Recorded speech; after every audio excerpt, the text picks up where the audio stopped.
Hey guys, MJK here. Just wanted to talk about something that's a little bit near and dear to my heart. And this is not to be dramatic, but obviously it's just game related, so not like life and death or anything. Basically, this video is going to be about my boy Noctis. As you can see here, I have two of them. And if you've been watching my videos for any length of time, you know that these are like the staple of most of my parties.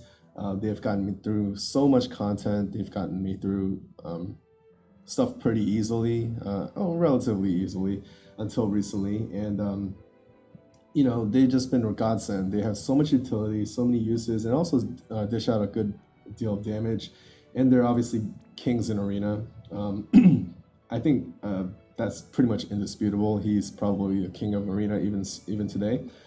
But I saw an interesting article or post on Reddit, and it's talking about the global version of Noctis. Now, as you may know, the Noctis that we got in global is very different from the one that's in Japan, and it made sense because in Japan, basically it came out at the same time, and normally we're at least 6 months behind Japan. I mean, I don't care what people say, we're at least 6 months behind. Some people will be optimistic and say we're 3 to 4 months behind, but when you look at a lot of the major characters and events, it seems like we're not catching up at all. So we're pretty far behind Japan.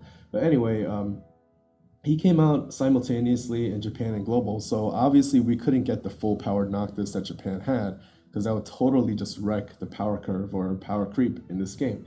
So we got a nerfed version of Noctis in global, but he was still awesome. Like the fact that he came out, I think in December, and he's still viable, still very good today. Arguably, one of the best units still, maybe even the best if you consider his all-around utility. It's crazy how long he's been on top. Like it's been 6 months that he's been on top. But in the very near future, with what we know is coming to global and with the meta shifting, he's basically going to fall off in a big way, I think. And it's sad because I have two of him. I'm very loyal to him. He's been my leader character for a very long time. But I think it's pretty much inevitable that he's going to be falling off. And the problem is that unlike Japan, where he was a better version when he first came out, and he's still viable there, I think. The way that they nerfed him makes him much less slot efficient than he used to be. So let me just flip over to the article that I'm mentioning here.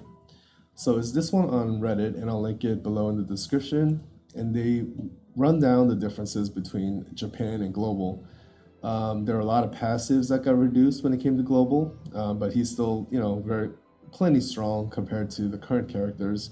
But the most important changes I think that they made were that they basically nerfed all of his breaks.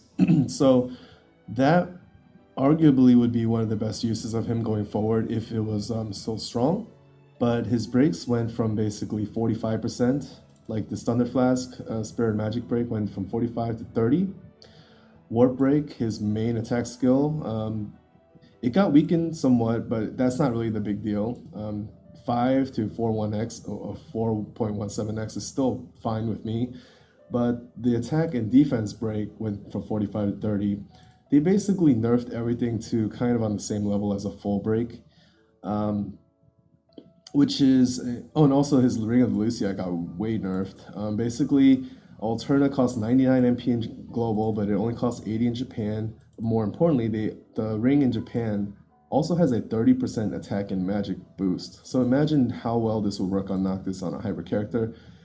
As we have him now in global, it's still a nice TMR. It's still very useful actually, because of the 25% evasion and because of the holy counter, and Alterna is still useful sometimes too. But imagine if it had an extra 30% attack and mag, how good it would be. But anyway, with only 30% breaks instead of 45, he's already starting to fall off a little bit. Like in the Orthros fight, for instance, like you have a lot of people using Orlando and breaking him for 40%. Or some people would even say that that's not good enough, and they use Ling's 45% debuff. But 30% debuff is not going to cut it, because there is actually a pretty visible difference between 30% and 40 or 45, and you'll take a lot more damage. And considering how close some of the rounds are that you barely stay alive, that could easily make the difference between staying alive and dying. So anyway, before I babble on too much, one of the other big reasons why I think Noctis is about to fall off the cliff in terms of usefulness, not that he'll ever be useless, but the reason why it'll be tougher and tougher to include him in your party is because we're getting Warrior of Light 6-star soon. They basically confirmed that he's coming this month, so it could be as soon as next week maybe when they announce him. And as we're talking about all those breaks and everything, it's very important to note that the new Warrior of Light, he already had full break, which is 30%, but at 6 stars, he's actually going to get AoE, which is also very significant.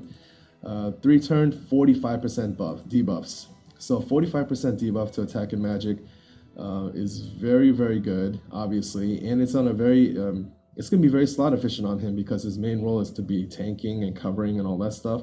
But if he's also being useful on his off turns, when he's not trying to put up, like he's not putting up, what is it? The light is with us when he does basically AoE covering instead of just one unit at a time. Thank God, finally.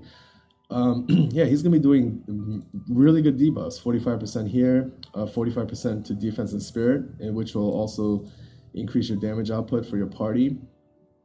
So if you have the best tank in the game, which he will be when he comes out as a 6-star, if you have the best tank in the game, also being a very, very effective debuffer, one of the best debuffers that we have, already a lot of the uses for Noctis goes away.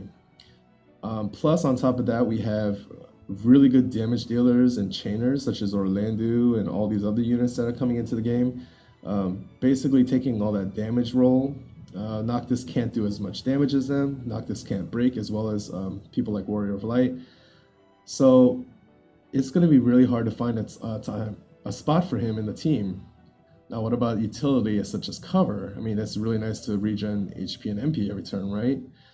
Yes, but we're also going to be getting, in the near future, I guess, it's hard to tell, really, but we're also going to be getting enhancements for Ramza.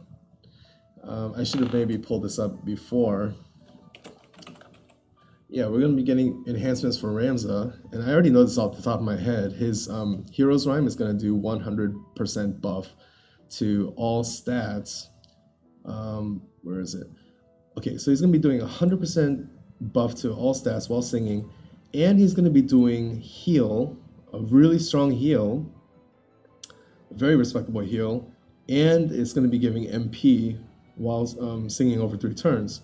So not only is he buffing up your stats, but he's also regenerating your HP and MP, basically a buffed up version of cover. So with Tillith 6-star, we have the best healer in the game. And because of her AoE full life, essentially, she can bring back everybody back to life with full life. That basically means that Noctis' comeback is not going to be useful anymore. With Warrior of Light's debuffs, that means that things like Thunder Flask and Warp Break aren't going to be as useful anymore. I mean, yeah, they dealt damage, but again, they don't do as much damage as another proper damage dealer would, like Orlando. And then Ramza is going to be covering a lot of the buffing and regenning and all that stuff. So all the roles that Noctis is playing are going to be done much better by other units. Now, granted, no single unit can do all of it, but these are all units that you're going to be wanting to use in your party anyway because they're just far and away the best units. So if you're thinking about the meta, you're going to have Warrior of Light in your party as a tank. You're going to have Tillith as your healer in all likelihood. I understand that not everybody's going to be able to pull these units, but I'm talking about like, end game high level stuff here.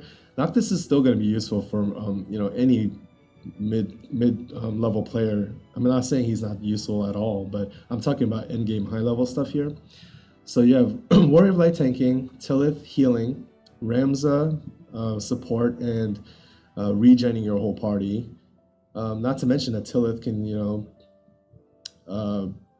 act as a mana battery as well. With the 2500 HP, 50 MP, which is like, it's an active ability, but if you stack that on top of what Ramza's already doing, you're already getting a ton there. So you have 3 units already taken up. You're probably going to want one of the elite damage dealers or chainers, such as Orlando or any one of those multi-hitting elite chainers. Maybe you want two of them in your party because they chain well together, and you probably want a finisher. Maybe you can get away with just two really good chainers, but if you want a finisher in your party, such as Furion, who we're also getting this month, or in a few days actually, there's your 5 slots already gone. You have Warrior of Light, Tillith, Ramza, or in the future maybe and or Riku.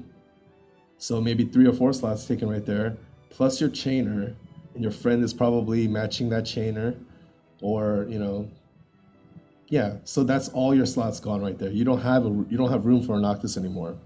You don't have room for a 30% debuff. You don't have room for a cover that's inferior to Hero's Rhyme or what Tilla can do or whatever. And all those breaks are covered by Warrior of Light now.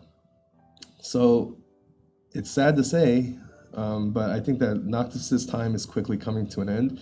We had a glorious 6 months with him, and it's really awesome that they didn't power creep him out of the meta quickly. But yeah, it's pretty much coming to an end in my mind. So my 2 Noctises are going to really enjoy tearing up Arena still. I mean, their evasion and their flasks are still going to be awesome. But as far as like my party composition for really, really tough fights and trial bosses, it's going to be harder to fit him in. So yeah, I just realized that most starkly today, and I just wanted to kind of share my thoughts and maybe, see what your thoughts are. Maybe I'm wrong about something here, but with the, influx of all these meta-changing characters, or meta-defining characters, I should say, in literally just 1 month, Warrior of Light, Tillith, and Furion even as a killer, and then, at some point we'll get Ramza, Riku, whatever. Noctis is just gonna fade into oblivion, and you'll see a lot fewer of him in your friends list. So that was just my 2 cents. It's been a good run, but yeah, just wanted to make you guys aware of that, see what your thoughts were. Very thankful to have him, but yeah, it's gonna be time to move on soon. So hope you guys enjoyed my little 2 cents here, and I babbled for quite a bit, and yeah, be interested to see the comments. See you guys next time.